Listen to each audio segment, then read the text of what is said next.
Hello friends, welcome to YouTube channel MR classes. स्वागत है आप सभी दोस्तों का आपके अपने YouTube channel MR classes. Friends, जैसा कि मेरा नाम है अब्दुल वकील और मैं आप लोगों को इस प्लेटफॉर्म पर मैथ्स पढ़ा रहा हूँ।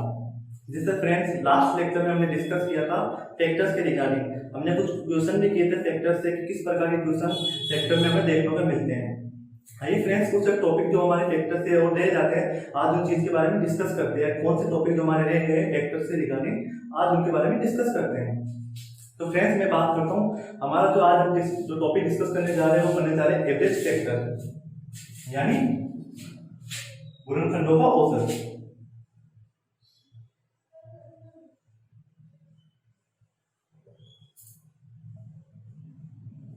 यानी गुणनखंडों का औसत।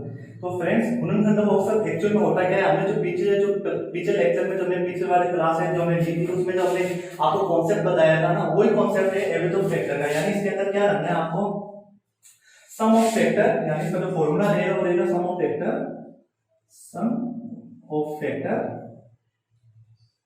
अपॉन नंबर ऑफ फैक्टर, यानी गुणनखंडों का योग अपॉन कितने गुणनखंड, यानी नंबर संख्या यानी गुणनखंडों की संख्या का भी इसमें डिवाइड करना है। तो इस प्रकार से हमारा एवरेज ऑफ फैक्टर यानी गुणनखंडों का औसत आएगा। तो हम इसे आइए एग्जांपल से समझते हैं। फॉर एग्जांपल हमें गिवन है 180। अब हमें ये पूछा जाए कि इसका एवरेज ऑफ फैक्टर बताइए, यानी इसके गुणनखंडों को औसत बताइए। तो हमें पता है कि हमें इसके लिए निकालना क्या है, सम ऑफ फैक्टर चाहिए हमें। तो हम इसे डिवाइड करेंगे 80 into 10। तो अब हम इसे और डिवाइड करेंगे तो हमें टाइम होना चाहिए। तो हम इसे डिवाइड करेंगे 3 की पावर 2 into 2, यहां से डिवाइड करेंगे 2 into 5। तो फ्रेंड्स, यहां हमारे सामने आ चुका है 2 की पावर 2, 3 की पावर 2 into 5। अब जैसा कि हमें पता है सम ऑफ फैक्टर के लिए हमें क्या चाहिए, तो हम इसको वापस इसको ओपन करेंगे 2 की पावर 0, 2 की पावर 1, 2 की पावर 2, यहाँ 3 की पावर 0, 3 की पावर 1 और 3 की पावर 2, और यहाँ 5 की पावर 0 और 5 की पावर 1। तो जैसा कि फ्रेंड सम ऑफ फैक्टर के लिए हमें चाहिए, हमें इन सभी का योग करना है, यानी संख्याओं को जोड़ना है, फिर इनका मल्टीप्लिकेशन करना है। तो हम यहाँ से संख्या लेंगे 2 की पावर 0 प्लस 2 की पावर 1 प्लस 2 की पावर 2 प्लस 2 की पावर 3, नहीं सॉरी 2 की पावर 2 तक ही है। तो इसको हम यहीं से रखेंगे, फिर मल्टीप्लिकेशन करेंगे। यहाँ हम लेंगे 3 की पावर 0 प्लस 3 की पावर 1 प्लस 3 की पावर 2, और यहाँ हम लेंगे 5 की पावर 0 प्लस 5 की पावर 1। अब फ्रेंड्स यहाँ हम इसको जोड़ेंगे 2 की पावर 4, 2 और 1। तो जैसा कि हमारे सामने आ चुका है, तो यहाँ और 7 into 12 into 6, तो 13 साथे 93 into 6, तो यहाँ हमारा 6 and 4। तो हम यहाँ कह सकते हैं कि हमारे पास सम ऑफ फैक्टर आ चुका है। अब हमें करना है क्या, हमें यहाँ नंबर ऑफ फैक्टर निकालना है। तो नंबर ऑफ फैक्टर के लिए हमें पता है कि हमें यहाँ जो पावर आई है हमारे पास में एक करके इनका मल्टीप्लिकेशन करना है, यानी जो ये हमें गिवन है इसमें पावर में एक ऐड करना है। तो यहाँ पे पावर 2, तो हम यहाँ लिखेंगे 3, यहाँ पावर 2 है तो यहाँ भी हम 3 लिखेंगे, और यहाँ पावर 1 है तो यहाँ हम यहाँ 2 लिखेंगे। तो यहाँ नंबर ऑफ फैक्टर कितने होंगे? 3 into 3 9 into 2 18। हम कह सकते हैं यहाँ पे नंबर ऑफ फैक्टर में 18। तो हमें करना क्या, बेसिकली जो सम ऑफ फैक्टर हमारे सामने आया है इसमें हमें 18 का भाग देना है। समझ लो ना, 18 का भाग देना है। तो बेसिकली होंगे कितने हैं? 54। तो हम कह सकते हैं जिसका एवरेज ऑफ फैक्टर होगा वो होगा 30, क्योंकि कुछ संख्या पॉइंटों में आएगी तो हम कह सकते हैं इसका जो एवरेज ऑफ फैक्टर रहेगा वो रहेगा 30। फ्रेंड्स, आइए वापस डिस्कस करते हैं इसके अंदर क्वेश्चन में। जैसे हमें संख्या गिवन थी 180, तो 180 में हमें कहा गया था कि इसका एवरेज ऑफ फैक्टर बताइए। तो हमें करना क्या था, इसको 18 into 10 में डिवाइड किया, फिर इसको वापस हमने डिवाइड किया 3 की पावर 2 into 2, यहाँ से 9 into 2, तो यहाँ से लिखा 10 को हमें कन्वर्ट किया 2 into 5 के अंदर। तो यहाँ से 2 की पावर 2 आई, 3 की पावर 2 आई और 5 की पावर 1 आई। तो हमने इसको पूरा ओपन किया, इसमें हमारे सामने ये संख्या निकल के आई। तो हमने क्या किया, इनका योग किया, इन संख्याओं का योग किया और इन संख्याओं का योग किया। इस प्रकार से हमारे सामने 7 निकल के आया, यहाँ से हमारे सामने 3 की पावर 9, यहाँ से हमारे सामने 13 निकल के आया, और यहाँ से 6 आया निकल के। तो हमें 1391 into 6 यहाँ है 546। तो हमने 18 से इसको डिवाइड किया, तो हमारे सामने एवरेज ऑफ फैक्टर 30 आया। आइए फ्रेंड, हमारा नेक्स्ट टॉपिक हम डिस्कस करते हैं, वो है प्रोडक्ट ऑफ फैक्टर, यानी गुणनखंडों का गुणनफल। प्रोडक्ट ऑफ फैक्टर का मतलब होता है गुणनखंडों का गुणनफल। तो जानते हैं क्या होता है गुणनफल? तो गुणनफल यानी फ्रेंड्स जैसे हमने जैसे गुणनफल निकाले तो हमें अगर एग्जामिनर से ये पूछे कि जो फैक्टर आपने ज्ञात किए उनका मल्टीपल क्या होगा, यानी हम इस टॉपिक को मैं लिख देता हूं प्रोडक्ट ऑफ फैक्टर। तो बेसिकली अगर हमसे ये पूछा जाए फॉर एग्जांपल हमें गिवन है 60, अब हमें ये पूछा जाए कि 60 के फैक्टर्स का हमें बताना है, गुणनफल बताना है, इसलिए जो फैक्टर है उनका गुणनफल बताना है। तो हमें पहले करना क्या है, 60 के फैक्टर क्या क्या हो सकते हैं? 60 का फैक्टर हो सकता है 1 2 3 4 5 6 10 12 15 20 30 एंड 60। तो बेसिकली हम काउंट करेंगे कितने फैक्टर्स के 1 2 3 4 5 6 7 8 9 10 11 12। तो हम कह सकते हैं जो नंबर ऑफ फैक्टर है वो कितने, नंबर ऑफ फैक्टर वो है 12। अब फ्रेंड्स में करना क्या है, हमें जैसे हमें ये बताना है कि जो संख्या हमारे सामने जो ये सब निकल के जो फैक्टर है ना इन टोटल का इनका मल्टीप्लिकेशन क्या होगा, यानी हमें इनको मल्टीपल करना है। तो फ्रेंड्स हम करेंगे क्या इसके अंदर, तो जैसे हमें अभी अगर हम डायरेक्टली इसके अंदर अप्रोच करेंगे तो इसके लिए बहुत ही टाइम कंज्यूमर रहेगा। फॉर एग्जांपल जैसे हमने 1 को 2 से मल्टीप्लाई किया, 2 को 3 से किया, 3 को 4 से किया, तो ये बहुत ही टाइम कंज्यूमिंग प्रोसेस रहेगा। तो इसके लिए हमें स्मार्ट अप्रोच करनी है। जैसे कि हमें यहाँ पे दो संख्या को मल्टीप्लिकेशन करना है। फॉर एग्जांपल हमने लिखा 1 into 60, यहाँ से हमारे पास 60, हमने लिखा 2 into 30, 2 into 30, तो यहाँ से हमारे पास में 60 आया। मैं बात करूँ हमने लिखा 3 into 20, तो यहाँ से हमारे सामने 60 आया। 4 into 15, यहाँ से हमारे सामने 60 आया। और 5 into 12, यहाँ से हमारे सामने 60 आया। और मैं बात करूँ 6 into 10, तो यहाँ से भी 60 आया।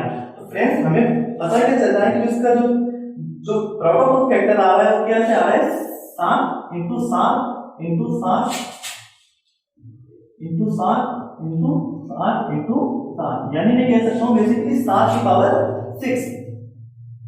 आप समझ रहे हो ना, यानी इसका जो प्रोडक्ट ऑफ फैक्टर आ रहा है वो टोटल आ रहा है 7 की पावर 6।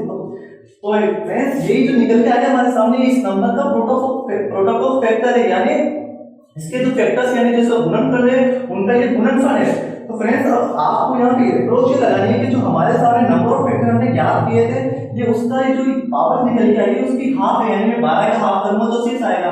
तो बेसिकली ये जो नंबर है इसके ऊपर जो पावर है वो नंबर ऑफ फैक्टर का हाफ है। तो बेसिकली हमें अब अप्रोच क्या करनी है, अगर हमें किसी भी संख्या के प्रोडक्ट को ज्ञात करना है तो हमें करना क्या है, फॉर एग्जांपल हमें 80 का प्रोडक्ट को फैक्टर याद करना है तो हमें करना क्या है कि 80 को सेम लिखना है और जितने भी इसके फैक्टर रहेंगे उसकी पावर को हाफ करके यहाँ पे हमें लिख देनी है, जो कि हमारा प्रोडक्ट ऑफ फैक्टर कहलाएगा। अब फ्रेंड्स आपको जैसे यहाँ तो अगर आंसर में आपके सामने लिखा हुआ है 7 की पावर 6 तो ये भी करेक्ट है। अगर आंसर आपको इस तरीके से गिवन है कि इसे भी इसे प्राइम नंबर में तोड़ा गया है तो आपको इसको कैसे अप्रोच कर सकते हैं, हम इसको लिख सकते हैं 15 into 4 की पावर 6। तो यहाँ हम कर सकते हैं 3 into 5, तो यहाँ कर सकते हैं 2 into 2। तो यहाँ से बेसिकली देखेंगे 2 की पावर 2 into 3 into 5 उसकी होल पावर 6। तो इसको हम अगर एक्सपेंड करेंगे तो 2 की पावर 12 into 3 की पावर 6 into 5 की पावर 6। तो बेसिकली आपका ये भी आंसर बिल्कुल करेक्ट होगा। अगर ऑप्शन में आपको ये गिवन है तो ये सही है, और अगर ऑप्शन में ये गिवन है तो आपका ये वाला भी सही रहेगा। आइए फ्रेंड्स हम अपना अगला टॉपिक डिस्कस करते हैं जो कि है हमारा कॉमन फैक्टर, यानी कॉमन फैक्टर जिसे हम हिंदी में बोलेंगे वो भी एक गुणनफल। तो फ्रेंड्स आइए डिस्कस करते हैं कॉमन फैक्टर।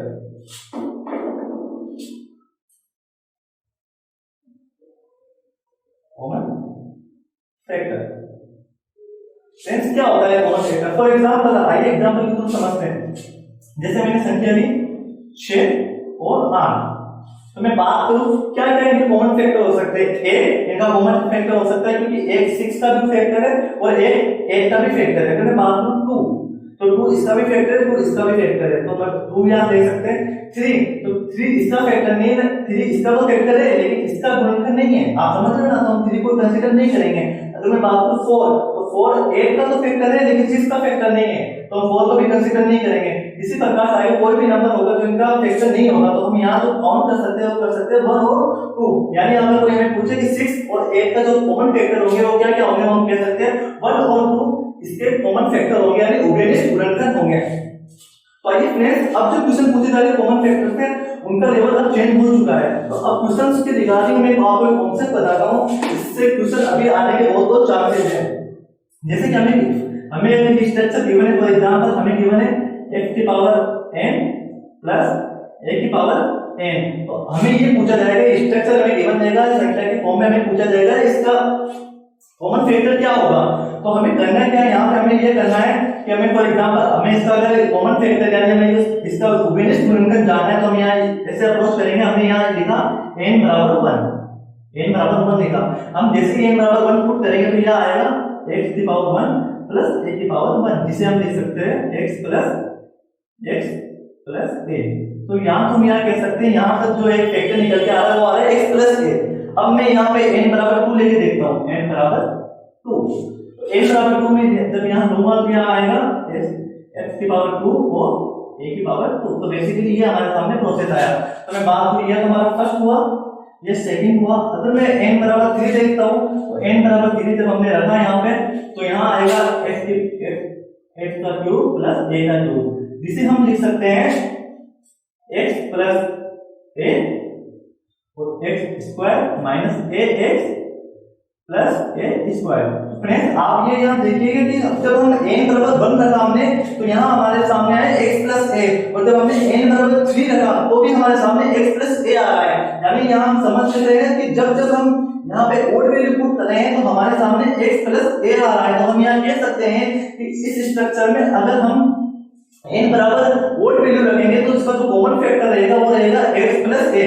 किसी भी ओड वैल्यू के लिए इसका जो ओड फैक्टर यानी इसका जो विषम गुणनखंड रहेगा वो रहेगा x प्लस a। अब जैसे हमने यहाँ पे 2 पुट किया था तो 2 पुट करने पे x square plus a square आ रहा था, तो यहाँ से कोई कॉमन फैक्टर हमें नजर नहीं आ रहा था।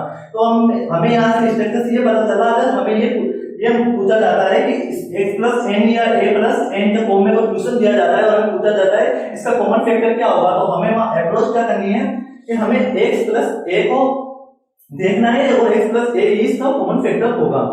आइए फ्रेंड्स, इससे रिगार्डिंग इस कॉन्सेप्ट के रिगार्डिंग एक क्वेश्चन मैं आपसे पूछता हूं। जैसा कि फ्रेंड्स स्क्रीन पे आपको शो हो रहा होगा, क्वेश्चन हमारा ये है कि x की पावर n प्लस a की power n will always be divisible by x plus a। यानी x की पावर n प्लस a की पावर n कब x प्लस यानी इनका कब बेस फैक्टर जो x प्लस a होगा। तो ऑप्शन आपके सामने गिवन है, for all real value of n यानी n के सभी वास्तविक मानों के लिए, for all even value of n या n के सम मानों के लिए, या for all value of n यानी n के सभी वैल्यू के लिए, या मैं बात करूं फोर्थ ऑप्शन की वो तो है नन। तो हमें क्वेश्चन ये गिवन है कि x की पावर n प्लस a की पावर n, इसका एक फैक्टर x प्लस a कब होगा, यानी इसका एक common factor x plus a कब होगा। तो हमें पता है फ्रेंड्स, हमने भी कॉन्सेप्ट जाना था, अगर इसकी पावर ओड रहेगी तो इसका ऑलवेज एक कॉमन फैक्टर होगा, वो होगा x प्लस a। हम आसानी से इस क्वेश्चन पे अप्रोच कर सके और हमें डायरेक्टली ही इसमें ऑप्शन 1 को हमें टिक कर देना है, नहीं सॉरी ऑप्शन बी को हमें टिक करना है, क्योंकि ऑप्शन बी में ऑप्शन ए तो है हमारा all real value of n, option B हमारा all even value of n और ऑप्शन सी हमारा all real odd value of n। तो हमें ऑल वैल्यू ऑफ n पे क्लिक करना है। आइए फ्रेंड्स, इसके आगे का कॉन्सेप्ट हम जानते हैं इससे रिगार्डिंग ही। जैसा कि फ्रेंड्स हमें गिवन है x की पावर n माइनस a की पावर n। अगर हमें इस तरह का स्ट्रक्चर गिवन है तो हमें किस तरीके से अप्रोच करनी है। अगर हमें ये पूछा जाए स्ट्रक्चर देकर कि इसका एक उभयनिष्ठ फैक्टर बताइए, इसका उभयनिष्ठ गुणनखंड बताइए, तो हमें किस तरीके से अप्रोच करनी है। तो फ्रेंड्स आइए हम इसमें वही जो प्रोसेस हम रखते हैं, हमने यहाँ पे n बराबर 1 रखा, n बराबर 1 रखने पर तो यहाँ आएगा x माइनस a। अब यहाँ हमने n बराबर 2 रखा तो यहाँ आएगा x square minus a square, जिसे हम लिख सकते हैं x माइनस a और x प्लस a। तो फ्रेंड्स आप यहाँ देखिएगा, जैसे ही हमने यहाँ ओड वैल्यू रखी तो इसका जो कॉमन फैक्टर रहा वो रहा x माइनस a, लेकिन जब हमने इसमें n बराबर 2 यानी हमने जो इवन वैल्यू रखी तो इसका जो फैक्टर है वो है x माइनस a और x प्लस a। तो हम कह सकते हैं कि अगर इस तरह का स्ट्रक्चर हमें गिवन हो तो उसका जो कॉमन फैक्टर होगा ओड वैल्यू के लिए वो रहेगा x माइनस a, और अगर हमें इस तरह के स्ट्रक्चर में अगर हमें ओड वैल्यू में दिया गया है तो इसका जो ओड फैक्टर जो कॉमन फैक्टर रहेगा वो रहेगा x माइनस a। अगर हमें इवन वैल्यू दी गई है तो इसका जो कॉमन फैक्टर ऑलवेज होगा वो होगा x प्लस a। आइए फ्रेंड्स इसके रिगार्डिंग एक और क्वेश्चन हम देखते हैं। हमें क्वेश्चन गिवन है x की पावर n माइनस x की पावर n माइनस a की power n will always be divisible by x minus a। यानी इसमें पूछा गया है कि इसका जो कॉमन फैक्टर वो x minus a कब होगा। तो इसके लिए ऑप्शन हमें गिवन है for all value of n या for all even value of n या for all odd value of n। तो हमें पता है कि हमें x minus a पता लगाना है, यानी x minus a इसका कब ओड फैक्टर होगा। तो हमें पता है कि x minus a इस स्ट्रक्चर के लिए या तो हम पावर n की ओड रखे या इवन रखे, दोनों ही वैल्यू के लिए इसका एक common factor x minus a होगा। तो हम यहाँ पे फर्स्ट वाले ऑप्शन पे क्लिक करेंगे जो कि हमारा राइट आंसर है। आइए फ्रेंड्स इससे रिगार्डिंग कुछ और कॉन्सेप्ट जानते हैं और क्वेश्चन हल करते हैं। जैसा कि फ्रेंड्स आपको स्क्रीन पर शो हो रहा होगा, आप क्वेश्चन देखिए स्क्रीन पर। क्वेश्चन है हमारा 70 पावर 43 प्लस 29 की पावर 23 अपॉन 23। हमें यहाँ बताना है रिमाइंडर, यानी हमें इस क्वेश्चन को सोल्व करके रिमाइंडर बताना है कि यहाँ रिमाइंडर क्या होगा। तो फ्रेंड्स मैंने आपको कॉन्सेप्ट क्या बताया था, जैसे मैंने आपको बताया था अगर हमें स्ट्रक्चर गिवन है x की पावर a x की पावर n प्लस a की पावर n, तो यहाँ हमें बेसिकली हमें स्ट्रक्चर गिवन है तो हमें पता है कि इसका फॉर्म का अगर कोई फैक्टर इसका कॉमन फैक्टर होगा वो क्या होगा, वो होगा x प्लस a इसका कॉमन फैक्टर होगा। तो फ्रेंड्स बेसिकली हम यहाँ देखें तो हमें यहाँ गिवन है ओड फैक्टर, यहाँ भी गिवन है ओड फैक्टर। हमने ये जाना था कि n बराबर ओड फैक्टर होगा तभी हमें x प्लस a इसका एक कॉमन फैक्टर होगा। आपको पता है कि n बराबर ओड फैक्टर होना चाहिए, तो यहाँ भी ओड फैक्टर गिवन है। तो 23 से जब इसका हम डिवाइड करेंगे तो यहाँ टोटल हम देखेंगे 17 प्लस 29 23, तो यहाँ बेसिकली आएगा 46 अपॉन 23। तो मैं कह सकता हूँ 46 को 23 एक्जेक्टली डिविजिबल करना है तो हम कह सकते हैं यहाँ जो रिमाइंडर होगा वो 0 होगा, क्योंकि इसका एक फैक्टर x प्लस है। बेसिकली क्या है 17 क्या है, ये x है और ये क्या है, ये a है। तो जो x प्लस a भी इसका फैक्टर होगा तो हम कह सकते हैं कि 23 को एक्जेक्टली डिविजिबल करेगा। आइए फ्रेंड्स एक और क्वेश्चन इस चीज से रिगार्डिंग लेके चलते हैं।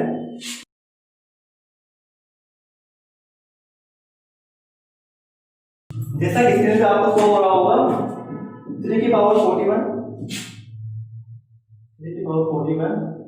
प्लस 7 की पावर 82 अपॉन ये हमें क्वेश्चन ये पूछा गया है विल बी डिविजिबल बाय, यानी ये क्वेश्चन किस, यानी ये जो हमें गिवन है किससे डिविजिबल होगा।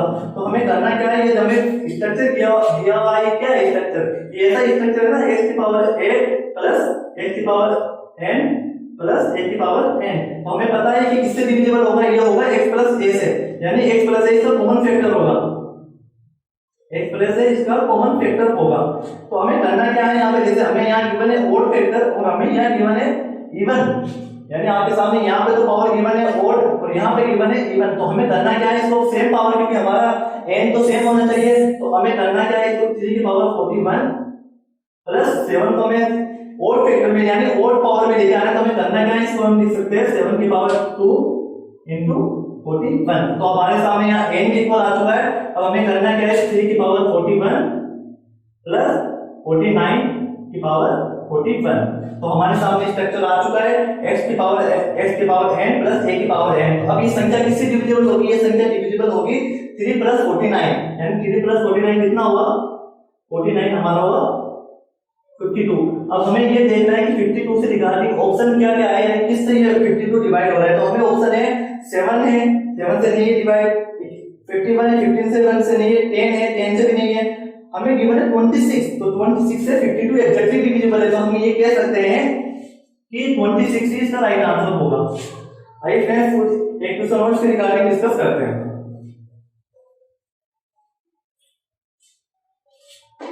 जैसा कि फ्रेंड्स हमें आपको स्क्रीन पर शो हो रहा होगा ऑप्शन, हमें क्वेश्चन गिवन है 2 की पावर 4 4 4 4 प्लस 3 की पावर 5 5 5 5। तो बेसिकली क्वेश्चन में पूछा गया है कि यहाँ रिमाइंडर बताइए, यानी जब हम 7 से इसको डिविजिबल करेंगे तो यार रिमाइंडर क्या आएगा, हमें रिमाइंडर याद करना है। तो फ्रेंड्स हमें तो पहले करना क्या है कि हमें इस स्ट्रक्चर को x की पावर n प्लस a की पावर n में कन्वर्ट करना है। तो बेसिकली यहाँ पावर तो अलग अलग है, तो हमें क्या करना है, यहाँ पे हमने 2 की पावर हमने यहाँ पे 4 कॉमन लिया, तो यहाँ बचा 11 11 11 1 1 1, और यहाँ बचा 3 की पावर हमने यहाँ 5 कॉमन लिया, तो 1 1 1 1। तो बेसिकली हमें करना क्या है कि हमारे सामने 7, तो हमें यहाँ पे पता है कि हमारा n तो यहाँ सेम आ चुका है, तो हमें इसको पावर को ओपन करना है, तो यहाँ से आएगा 2 की पावर 4, 16 की पावर 1 1 1 प्लस 3 की पावर कितनी होगी 2 4 3, 3 की पावर 5 का मतलब होता है 2 4 3 यानी 243, 2 4 3 की पावर 1 1 1 1 अपॉन 7। तो बेसिकली अब हमें क्या करना है कि हमारा n भी इक्वल आ चुका है, हमें x प्लस a में भाग देके देखना है 7 का। अगर 7 से भाग एग्जैक्टली जाता है तो हम कह सकते हैं कि रिमाइंडर 0 या कुछ भी आएगा तो हमें पता चल जाएगा। तो हमें करना क्या है 16 प्लस 143 अपॉन 7। तो बेसिकली हमें करना क्या है, ये हमारा होगा 9 5 और 3, 9 5 और 2, हमने यहाँ 7 से डिवाइड किया, 7 21 3 21 4, यहाँ से और 7 9, यानी बेसिकली हम कह सकते हैं यहाँ जो संख्या एग्जैक्टली डिविजिबल हो रही है तो हम कह सकते हैं रिमाइंडर आएगा वो आएगा हमारा 0, क्योंकि संख्या जो हमारी मैं अगर 259 की बात करूं तो ये एग्जैक्टली डिविजिबल है 7 से, तो जो हमारा रिमाइंडर आ रहा है वो आ रहा है 0। 259 को अगर हम डिवाइड करते हैं 7 से तो रिमाइंडर बच रहा है 0, तो हम कह सकते हैं इस क्वेश्चन में जो आंसर होगा ये ऑप्शन को आएगा 0। आइए फ्रेंड्स एक और क्वेश्चन डिस्कस करते हैं जो कि मैं बात करूं तो आपके एसएससी के मेंस के अंदर आया हुआ क्वेश्चन है। आइए उस चीज को डिस्कस करते हैं उस क्वेश्चन को, जैसा कि आपको स्क्रीन पर शो हो रहा होगा। हमें गिवन है ए नंबर n स्क्वायर है 15 फैक्टर, यानी कोई संख्या गिवन है n स्क्वायर जिसके 15 फैक्टर है, तो हमें पूछा गया है how many number of factor n है, यानी n के कितने मान हो सकते हैं, हमें ये पूछा गया है n के कितने मान हो सकते हैं। आइए तो फ्रेंड्स इस चीज को डिस्कस करते हैं। हमें गिवन है कि n स्क्वायर हमें गिवन है जिसके कितने फैक्टर है 15, यानी 15 इसका फैक्टर n स्क्वायर के फैक्टर है। अब बेसिकली हमें करना क्या है, 15 को हम कैसे तोड़ सकते हैं, 15 को हम लिख सकते हैं 15 into 1, क्या हम लिख सकते हैं 3 into 5। ये तो हमारा फर्स्ट केस हुआ, ये हुआ हमारा सेकंड केस। अब फ्रेंड्स हमें करना क्या है, बेसिकली हमें गिवन क्या है 15, तो 15 के हमें ये गिवन है number of factor. Number of factor मैंने आपको बताया कि किसी भी पावर, जैसे फॉर एग्जांपल हमें गिवन है 2 की पावर 3, तो हमें नंबर ऑफ फैक्टर निकालने हैं, तो हम करते क्या है इसमें एक ऐड कर देते हैं, ये हमारे नंबर ऑफ फैक्टर हो जाते हैं। तो बेसिकली हमें करना क्या है, जैसे 15 हमारे नंबर ऑफ फैक्टर है, अब एक का तो यहाँ पे कोई रूल रहेगा नहीं, तो हमें 15 को लेकर चलना है। तो 15 जो भी गिवन है इसके अंदर यानी ये जो पावर है किस क्या पावर रही होगी, मैं कह सकता हूँ फॉर एग्जांपल मैंने लिया n स्क्वायर, हमने यहाँ लिया t की पावर 14, क्योंकि ये जो 15 निकल के आया वो 14 से निकल के आया है, क्योंकि हमें पता है कि हम जब भी गुणनफल निकालते हैं तो हमें एक ऐड करते हैं, तो 15 निकल गया है 14 से, तो हमारे यहाँ से n स्क्वायर बराबर p की पावर 14 आ चुका है। तो हमें करना क्या है, जैसे अब हमें यहाँ पावर 2 या 14 को हम इसे डिवाइड करेंगे, n बराबर आएगा p की पावर 7, ये हमारे सामने अब आ चुका है। अब फ्रेंड्स हमें करना क्या है, जैसे अब हमें गिवन है 3 और 5, 3 और 5 हमें गिवन है, तो 3 5 बेसिकली है क्या, ये फैक्टर ही है ना भाई, ये क्या है नंबर ऑफ फैक्टर है, ये 0 into 5, तो ये कैसे आए होंगे हमें ये पता करना है, 0 into 5 आए कैसे होंगे। तो बेसिकली हमें करना है इसके लिए, जैसे हमें गिवन है 3 into 5, तो बेसिकली यहाँ जो पावर रही होगी वो रहेगी 2, और यहाँ जो पावर रही होगी वो रहेगी b की पावर 4, क्योंकि हमें पता है फैक्टर याद करने के लिए हम एक ऐड करते हैं। तो हम यहाँ लिखेंगे n स्क्वायर बराबर a का स्क्वायर इनटू b का 4, b का 4, हम इसको डिवाइड किया, यहाँ आया 1 यहाँ आया 2, तो यहाँ आया n बराबर a की पावर 1 इनटू b की पावर 2। अगर हम यहाँ से नंबर ऑफ फैक्टर निकालते हैं तो नंबर ऑफ फैक्टर के लिए हम यहाँ कर सकते हैं 1 का पावर में हमें एक ऐड करना है 2, और यहाँ से हमें एक ऐड करना है 3, तो यहाँ से जो हमारा आंसर रहेगा वो आएगा 6।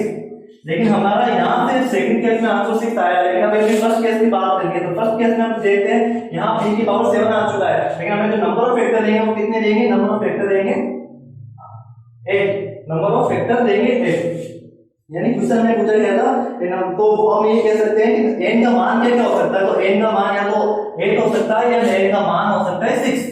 तो फ्रेंड्स जो हमें ऑप्शन गिवन है उसमें हमें लिखा है कि कितने मान हो सकते हैं, तो हमें ऑप्शन में लिखा है 2 4 6 8, तो हमारा जो आंसर राइट आंसर होगा वो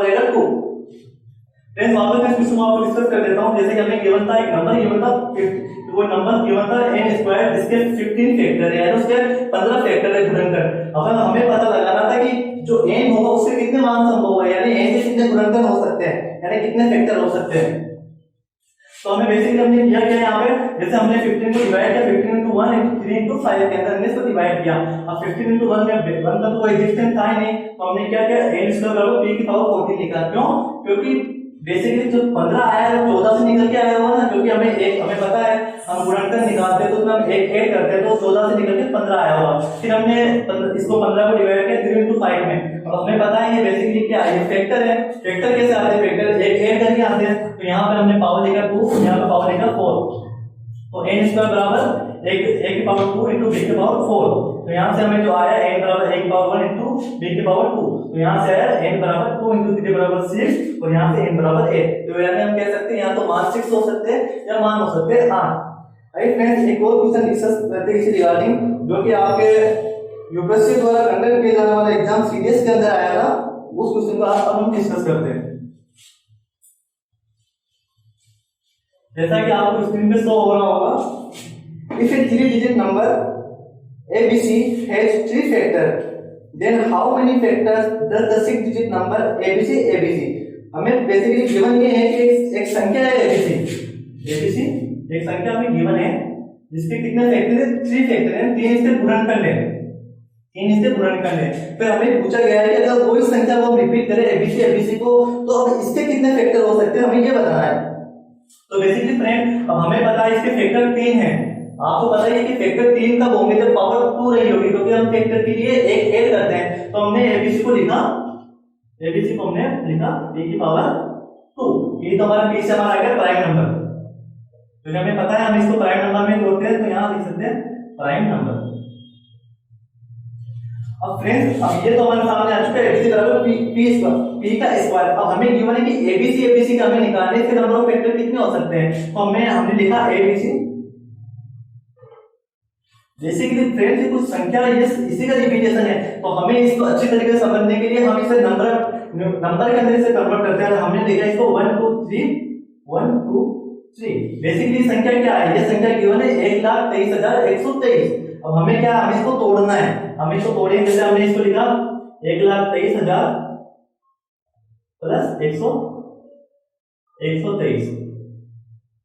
यहां हमने 123 को कॉमन लिया, 1 2 3 1 0 0 प्लस 1, तो यानी कह सकते हैं 1 2 3 into 1 0 0 1।